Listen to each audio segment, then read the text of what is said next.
안녕하세요. 픽업 아티스트 트레이닝의 단테스입니다. 요즘 많은 분들이 필드에서 업소치를 할 때 여성들의 경계심과 높은 ASD로 인해 고생을 하시는 것 같아서 그 부분에 대한 해결책을 제시해드리고자 영상 칼럼을 제작했습니다. 실제로 픽업이나 헌팅이 보편화되어 있는 강남이나 홍대의 클럽, 길거리, 술집 등에서 괜찮은 여성에게 접근을 하면 굉장히 쉴드가 높고 IOI가 잘 안 나오는 경우가 많은데요. 대부분의 여성들이 무의식적으로 남자들의 업소치를 튕겨내는 것이 사실입니다. 왜냐하면 그런 곳에 자주 가는 여성들 같은 경우에는 남자들이 어떤 목적을 가지고 접근을 하는지 뻔히 알고 있고, 그런 상황 속에서 자기 자신을 방어하기 위해 평소보다 ASD가 더 높아져 있기 때문입니다. 물론 남자들이 하도 이상한 짓을 많이 해서 업소치하는 남자들 자체를 부정적으로 보는 여성들도 많고요. 여튼 대부분의 여성들은 남자들이 그런 번화가에서 접근을 하면 좋게 보기보다는 경계를 하게 되고, 업소치를 하는 우리 남자들 입장에서는 그게 불리하게 작용하게 되는 거죠. 심지어 내가 정말 진심을 가지고 접근을 할 때조차 여성은 일단 나를 뻔한 남자로 취급하기 때문에 답답하고 짜증낼 때가 많습니다. 뭐 우리가 괴롭히려고 그러는 것도 아니고 기껏해야 연락처 물어보거나 같이 술 먹자고 하는 건데, 그게 뭐 그렇게까지 경계할 일인지는 잘 모르겠지만 여튼 그렇습니다. 잘생긴 남자고 뭐고 다 필요 없고, 일단은 남자가 말을 걸면 여자들은 노우라고 하죠. 그렇다면 여기서 어떻게 해야 되냐?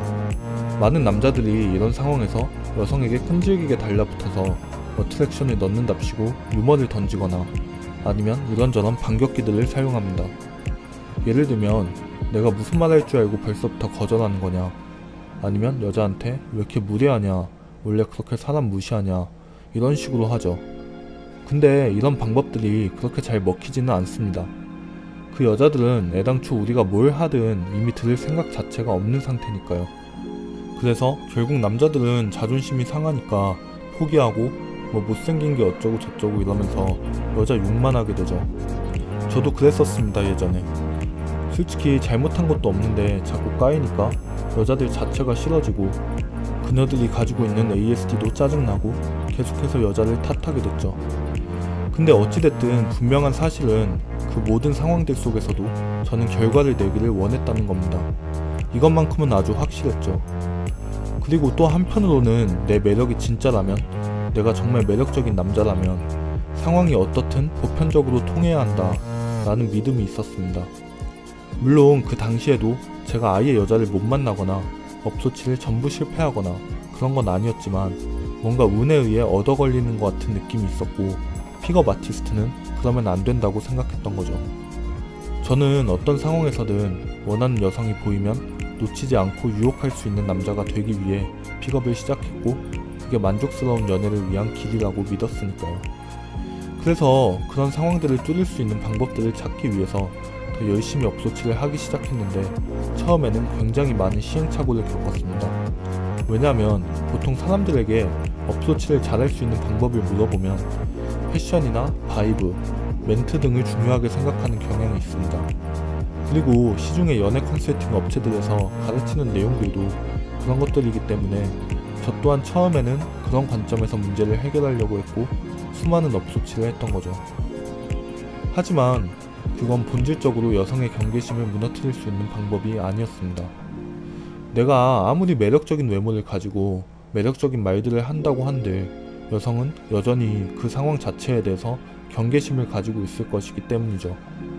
그래서 그런 방법으로 아무리 노력을 해봐도 문제는 해결되지가 않았고, 초반에 많은 IOI를 받아내도 여성은 저랑 클럽 밖으로 나가거나 아니면 즉석으로 술을 마시거나 남자친구가 있는 상황에서 연락처를 교환하는 것들을 여전히 꺼려했습니다.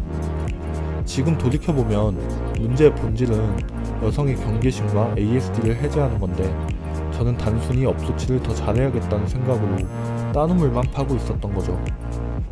물론 그때는 그걸 자각하지 못했기 때문에 왜 열심히 하는데도 안 되는 걸까, 여기까지가 한계인가, 이런 생각도 많이 했습니다.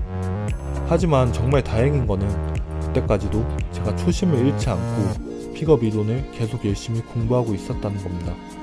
그래서 어느 날 이론을 보다가 문득 그런 생각이 들었어요.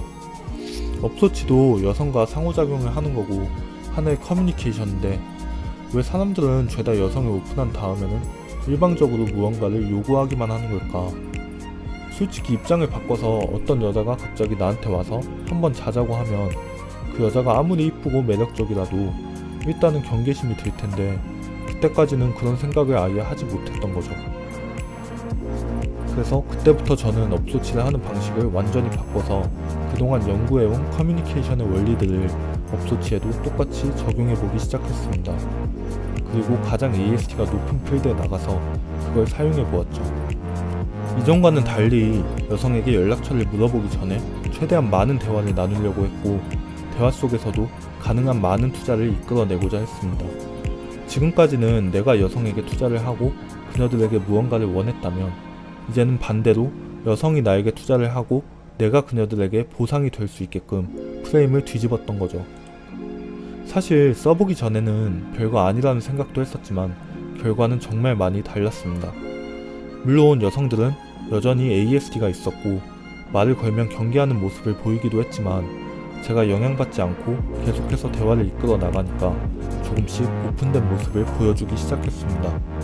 저는 그녀들의 IOI가 최고로 폭발하는 시점에 제가 원하는 걸 요구했고, 지금까지와는 달리 여성들은 저희 제안에 흔쾌히 응하는 걸 볼 수 있었습니다. 여러 번의 시도를 지속하면서 그녀들이 저를 거절하지 못하는 모습을 확인할 때마다 저는 이 방법에 대한 확신이 강해졌고, 지금은 제가 과거에 고민했던 그런 문제들 속에서 훨씬 더 많은 자유를 얻을 수 있게 되었습니다. 지금까지 필드에서 여성의 높은 쉴드를 극복할 수 있는 방법에 대해서 다루어 봤는데요. 현재 픽업 아티스트 트레이닝의 업소치 실습 과정에서는 이 부분에 대한 맞춤형 솔루션을 제공하고 있습니다. 필드에서 원하는 여성을 발견했을 때 그녀들의 반응이 두려워서 쉽게 업소치를 하지 못하고 계신 분들이 계시다면, 저희가 제시하는 솔루션을 통해 연애에서 더 많은 자유를 얻게 되실 수 있을 거라 확신합니다. 다음번에는 또 새로운 주제를 가지고 여러분들을 찾아뵐 예정이니 기대해 주시고요. 오늘은 여기서 마치도록 하겠습니다. 감사합니다.